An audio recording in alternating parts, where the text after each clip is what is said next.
Jake Hatch, friend of the show, the Zone Sports Network in Salt Lake, plus Locked On Cougars podcast. And Jake, I saw a tweet from Hans Olsen today where he said that this was maybe the biggest day coming up in BYU athletics history. Do you echo that sentiment?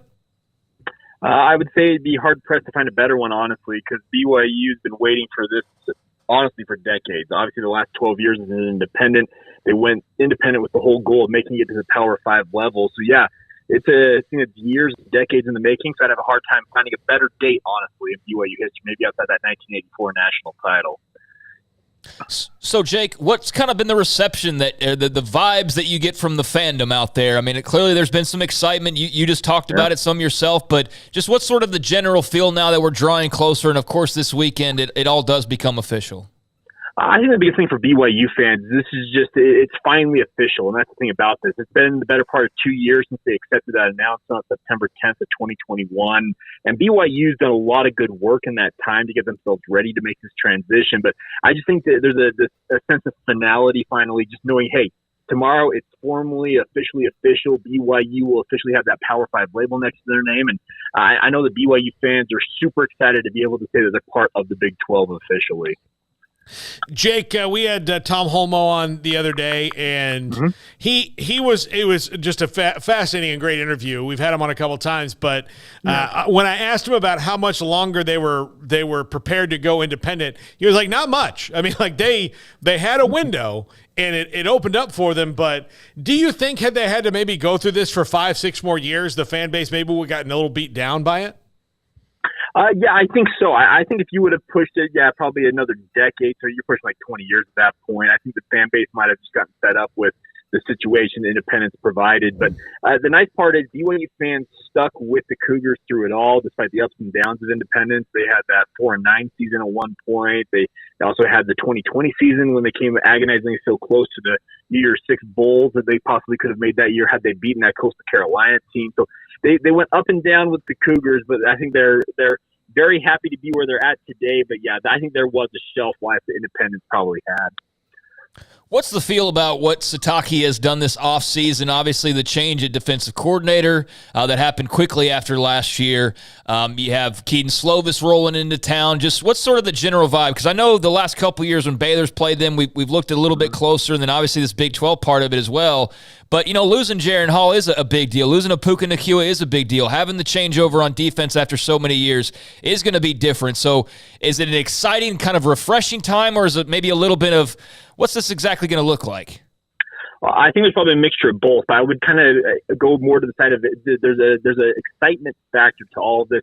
BYU went to the transfer portal heavily during this past offseason. They brought in 20 guys via the transfer portal. You already mentioned guys like Kedon Slovis, their projected starting running back, and Aiden Robbins came in via the transfer portal. So they've got a number of high-level players they feel like are going to be key parts of their debut here in the Big 12. But at the same time, I think that they have enjoyed Jay Hill coming in as the new defensive coordinator. The defense last year was frankly atrocious. I don't know any other word to say it. It dipped so heavily the last 2 years in particular, and Kalani Sitake saw it fit to make the change. And the thing about Jay Hill is he's got this infectious energy about him, whether he's talking with a fan or if he's talking with a recruit. He's got the ability to make them feel like they're the most important person in the room. So he has come in and absolutely tried to work his magic. Do I expect the defense to make an overnight transition to being a top 40 defense? No, I don't think that you can necessarily count on that, especially with the level of competition BYU is going to face. But I think the changes have been well received by BYU fans, and I think that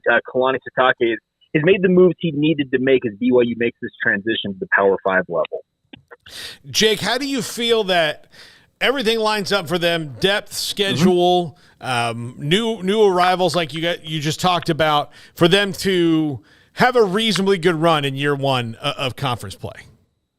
I think it's all dependent on what your expectation level is, because I think that if BYU were to get to a bowl game this year, so they grind out a 6-6 record year one in the Big 12, I would consider that a pretty resounding success, especially considering this is the first time BYU have played a Power 5 schedule. The most Power 5 games they played during their independent era was a 7-game Power 5 schedule, so they're playing at minimum 3 more this year as they join the Big 12 Conference. So that's absolutely going to test their depth and their ability to compete on a game-in and game-out basis. So I think the success factor is all kind of dependent on the person. But if you're looking from my perspective, I think if BYU can debut in the Big 12, go 6-6, maybe push it to 7-5, you get to a bowl game, I think you will have made a pretty good debut, and you would have been a fairly competitive team in Big 12 play, which is, I think, what BYU fans want. They want to see a team that can go out there and at least at minimum compete year one.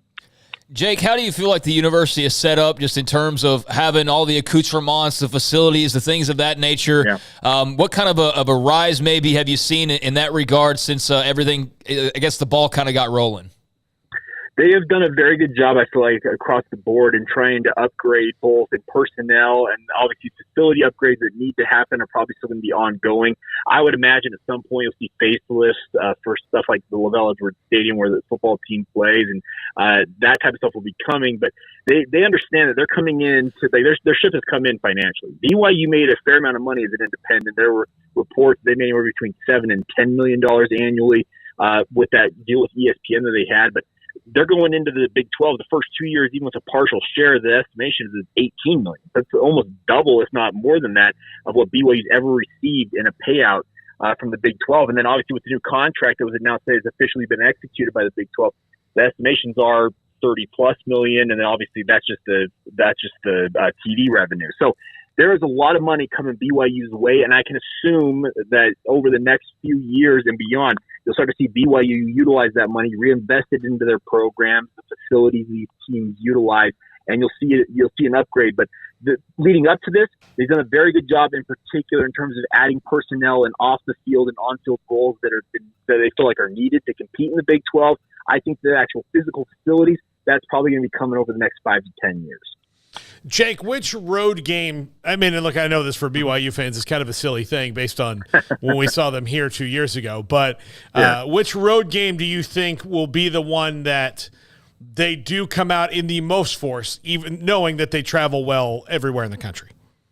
I would say I think it's going to be the Texas game. I know BYU's played at Texas twice in Independence. I actually made the trip for both of those games, and one of them was Taysom Hill running all over Texas down there in Austin. And I think the BYU fans will make that trip, considering it'll be the only time that they'll do it as a member of the Big 12 Conference. The other one I think is going to be a really, really big game, even though the opponent isn't necessarily that big of a name, is BYU's first Big 12 game. It's at Kansas. And I know that Kansas had a really nice rebound year last year after being down for the better part of a decade. I just think with the historical factor of BYU opening Big 12 play on the road in Lawrence, I can expect that, and probably that Texas game will probably be the most heavily attended by BYU fans. But as you said, Cougar fans will show up to almost any one of these games. What's your prevailing memory? I mean, I'm not a BYU fan in any way, and I'm definitely not a Texas fan, but I remember that game like it was yesterday and what he did and the upset and all of that. What's your prevailing memory from seeing him take down the horns?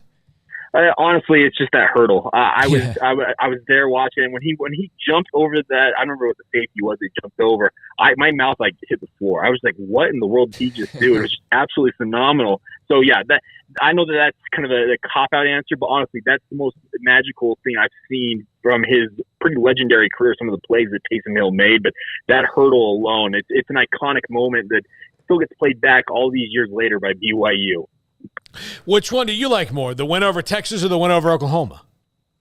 See, for me, I think that the win over Oklahoma was more unexpected than the wins over Texas were, honestly, because Oklahoma was number 3 going into that season. They were playing at AT&T Stadium, the first game in that new stadium. So that one was just so stunning to me because I didn't necessarily think BYU had much of a chance going in. So I'd say the Oklahoma win would be the biggest one. Jake Hatch, KSL Sports Zone there in Salt Lake City, and of course Locked On Cougars, a very frequent guest of the show, and one of our favorites to always have. Jake, any chance you can announce a Pac-12 TV deal before you go?